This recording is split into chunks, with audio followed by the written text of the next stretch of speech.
This is Jamey Boyum in Harrison County at the Sheriff's Office, and I am here with Hall Reavis. He's a chief deputy, and I guess, Hall, you've been having some problems with some covered up roads, a lot of water, right? Yes, sir, we have. Had a lot of calls for service. Quite a few roads all over the county, north, south, east, and west. A lot of flooding, a lot of trees down. We've had some roads that have been washed out, a couple of them. Talked with our county engineer, Luke Davis, here just a little while ago, and he said they've gotten some of them fixed, but they're really not going to know what the extent of the damage till some of the water goes down, and they feel like there's going to be quite a few roads that they're going to have to fix. Yeah. Okay. And I guess, some of the water has drained off, but it's going to be a while, right? Yes, yeah. It will. Yeah. And yet some roads are still covered up. I guess you mentioned Cox Road. Correct. Cox Road, Blocker Road, south of 2625. We've got, of course, that's Old Town Road. It's actually washed out, and it's just over into Panola County, just south of the county line. Jonesville area around Wascom, they had extensive flooding in there. I don't know exactly what their status is right now, with a lot of water that went from right around the 134 up to the Concord Road area, Bellevue Road, lots of flooding. Had some up around the lake, of course, and Caddo Lake, which is part of it's in Harrison County and part of it's in Marion County, and we've got a lot of people live on the Harrison County side along the river, and water's going up. It's going to continue to go up. And I guess south of I-20, there's a road that was flooded out, and some houses were involved over there? Yes, that was off Blocker Road, Cargill Road area. A couple of creeks that feed in there, and yeah, we had some water in some houses there.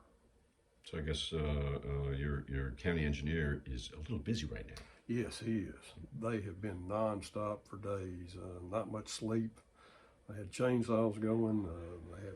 I know one received a call last night, and Cypress Village Road, which is the main access to get into a housing addition there on Caddo, by the river.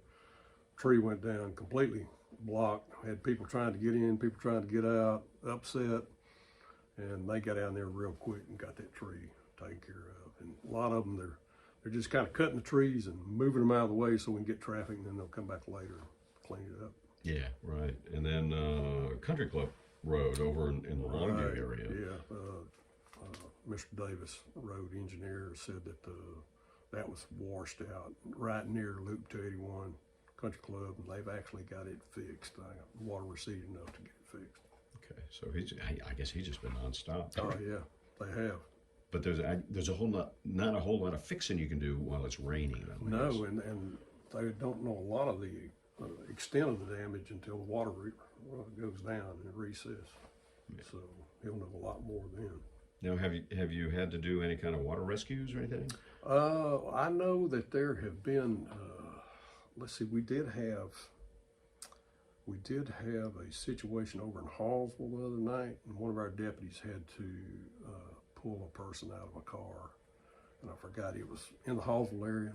I can't remember exactly where it was at. And I know a lot of the volunteer fire departments, the Blocker Road area, I know they had some big vehicles down in there that could handle water and things of that nature to be able to get some folks out. Yeah, I guess, did anybody have to be pulled out of houses or anything? Or? I don't think so. Okay. I don't have any reports of that, but car, like I said, we had a situation with the car. Then we had tons of wrecks on Interstate, Highway 80, a lot of slide-offs. I mean, just too numerous to name. Lots of activity on Interstate. Yeah, I guess just the whole time it rained. Really. Yeah, and we have a couple of places on Interstate where water goes across it, and that's dangerous. I mean, they're hitting standing water that's, sometimes 6 or 8 inches deep, and going fast and hitting that, it's a mess. Oh yeah, I would imagine. And so, whereabouts are those areas? One area is, I don't know whether you know where Gum Springs 968 crosses Interstate 20. that area right in there. It used to be the rest area kind of right in there. Okay, Another yeah. one was a little bit further west, Okay. and it's a bad area. But luckily, it tends, when we have heavy rain, it covers the highway, but then as soon as the rain lets up, it tends to recede. But it's just enough a layer of water to really cause a problem. I got you. Okay, so that's clear now. I guess. Yeah. Okay, well, I guess crews are just out there doing their thing, Yes, sir. trying to patch things up Yes, as best sir. they can. And in the meantime, your advice to people driving up on a flooded road? Oh, I mean, don't cross it. I mean, if it's, I mean, you can tell if there's just a little bit of water, but I mean, if it's anything above 6 inches deep or anything, or maybe, it depends on what kind of vehicle you're in too, don't cross it. And Cox Road, here not long ago, we had a man we had to save that was in a truck.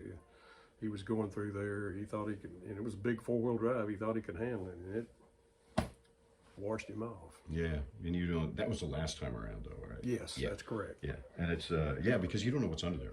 That's I mean, correct. if you can't see the road, probably shouldn't go. No, no, absolutely. All right. Well, thanks for all your help. Appreciate Yes, it. sir. I know you got to get back to doing a bunch of stuff, including some of this stuff. So thanks again. Thank you. All right. Appreciate We'll it. have more later on KLTV 7 News and KLTV.com.